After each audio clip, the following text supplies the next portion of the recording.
Alright. That is the most important thing, is getting that figured out. Power, I'm not going to worry about that.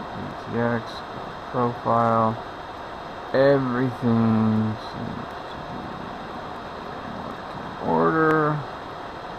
Save and exit. Let's check.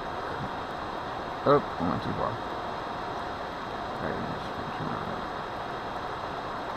Return. Here we go. I still don't know what any of that is. It's weird. Nothing. Exit? Nothing.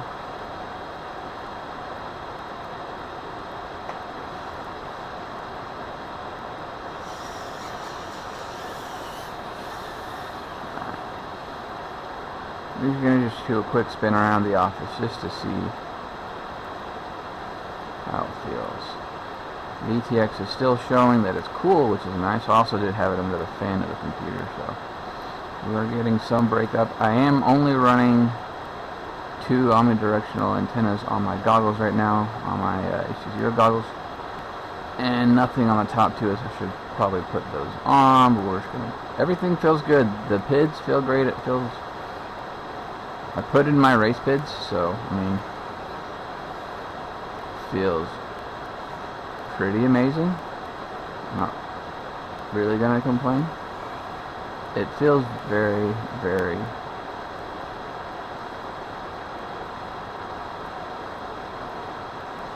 good. Let's see. Alright, let's see how it does on a crash flip. There we go, a little turtle mode here. But you know, it's still up and going. Gotta be careful to not break these props, just because I don't want to have to replace them. These are the gym fans. I have never flown these props before, so I mean, they feel really, really good. Let's see. Definitely not as agile as my lightweights, but I mean, again, it feels absolutely smooth. Don't think this would freestyle very well, but I don't know. That doesn't quite catch it out of the air, but also the battery's about to die anyway, so let's just leave it there. All the way to the right side of the tiny whoop in the tray, just to see how it flies. I'm kind of curious, see how it feels.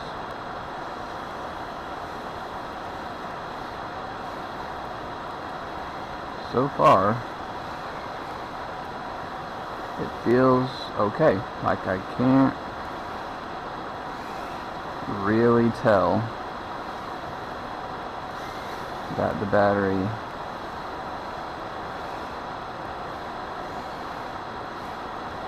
is on the right. I mean, it still feels like it did the first pack, so it still feels really solid. So that's nice to know.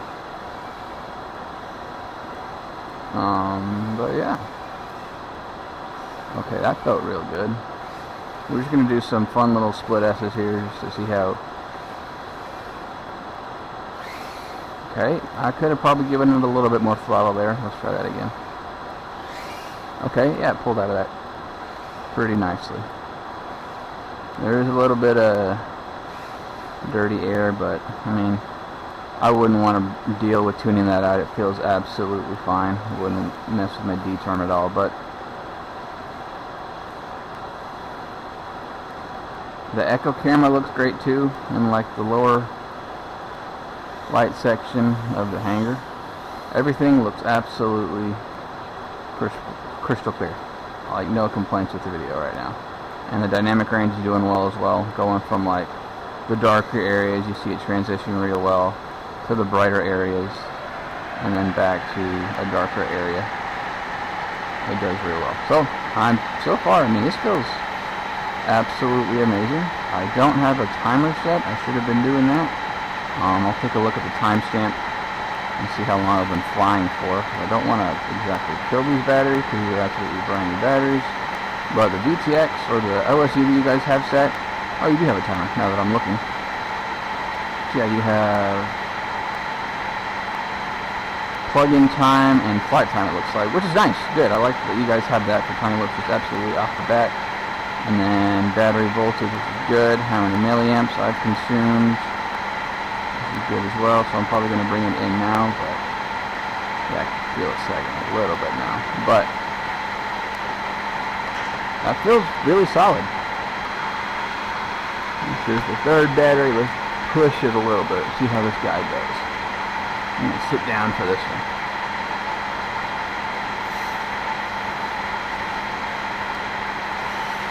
So I did put the battery in the middle. Oh, that's a hard hit. On the airplane, let's see, a good crash recovery.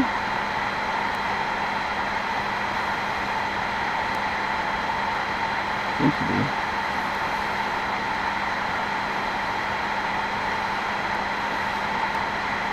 Handling, alright.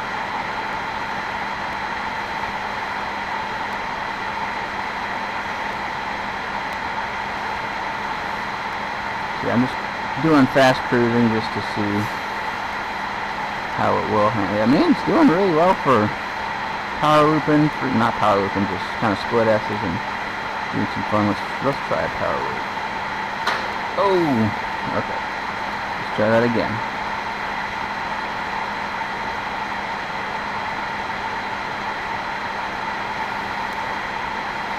Okay. It's like most Tiny Whips, it's always going to be throttling out of that. It's just never going to be like a freestyle. But, I mean,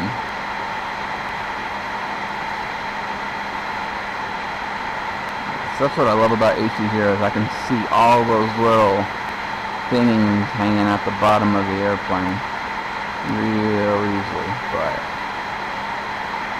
it still flies really well. And it's only been, what? Okay, a minute and a half, and we're getting towards the end of the battery, but I mean that's just pushing. I mean it's not as hard as what AK would do at a Tiny Whip race, but I mean I'm still giving it some gas here.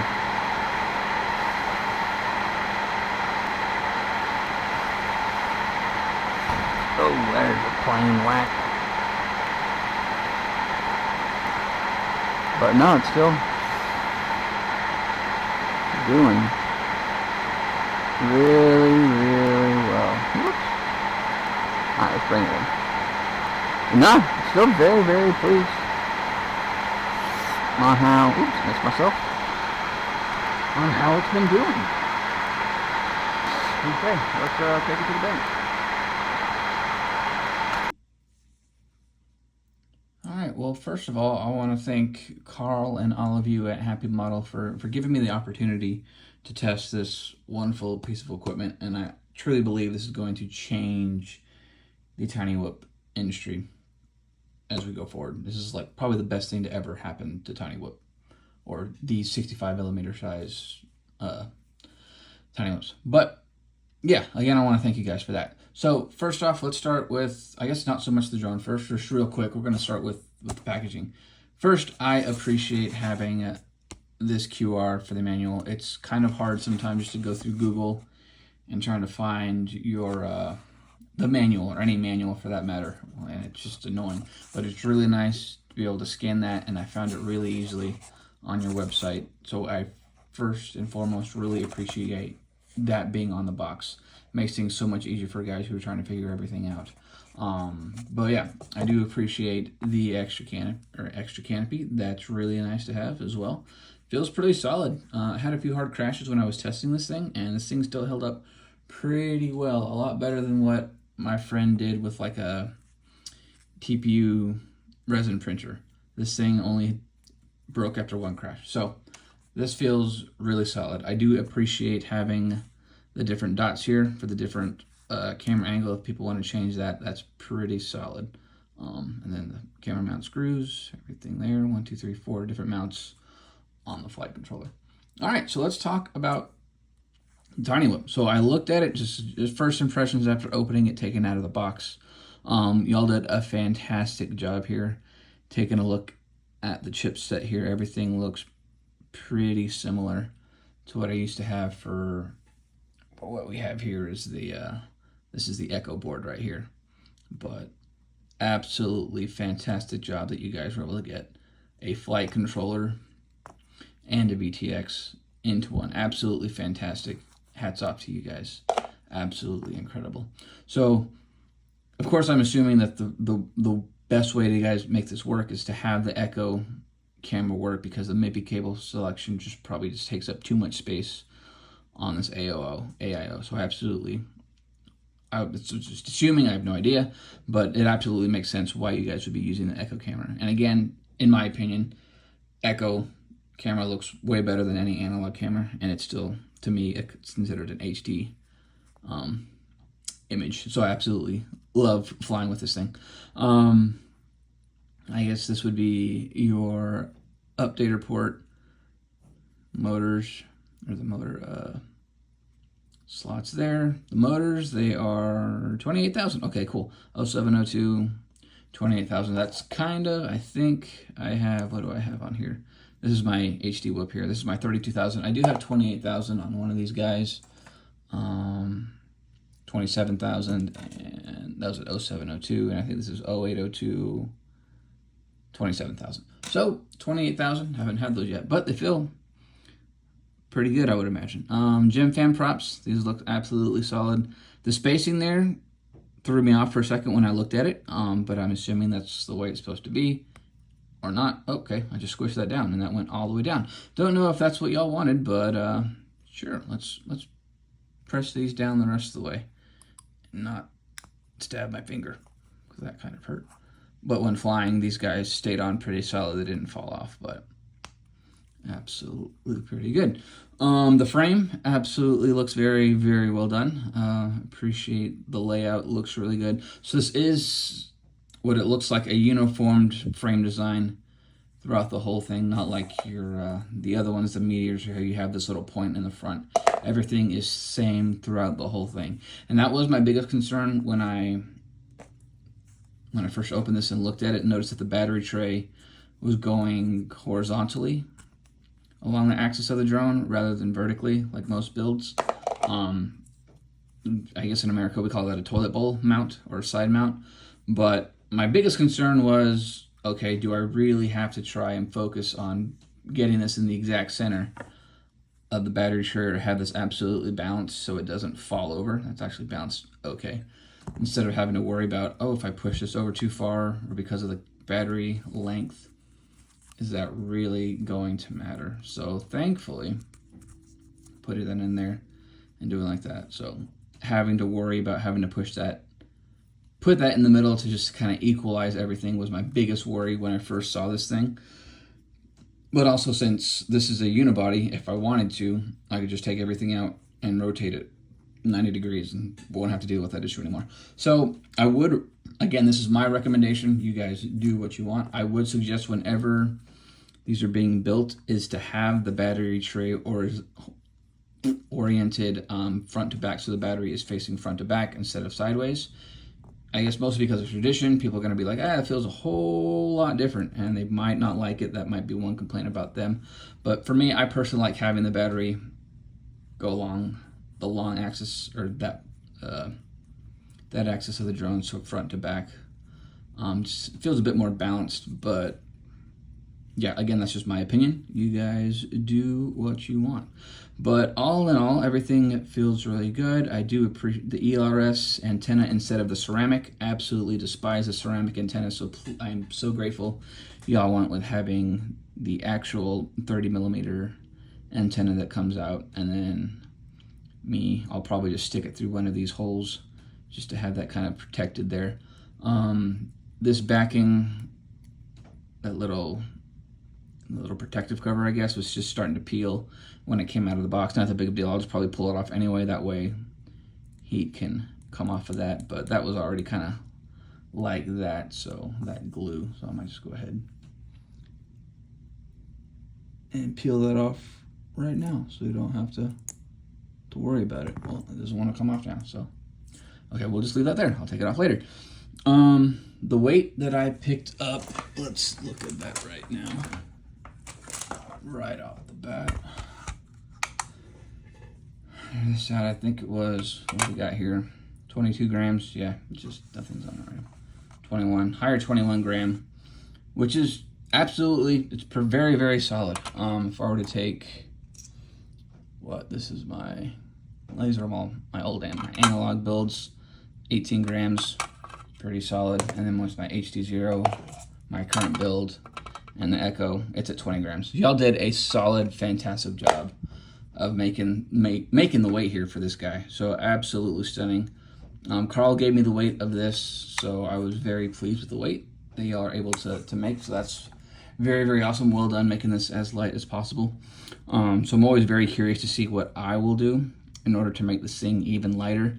So for me, right off the bat, I think I would, also for the frame, again, this is just my opinion, I would rather just have 3 arms going just straight out from each instead of having these 6 little arms going out, because I'm going to snip one of each of these pairs off just to save weight, depending on, so for me, I would probably get rid of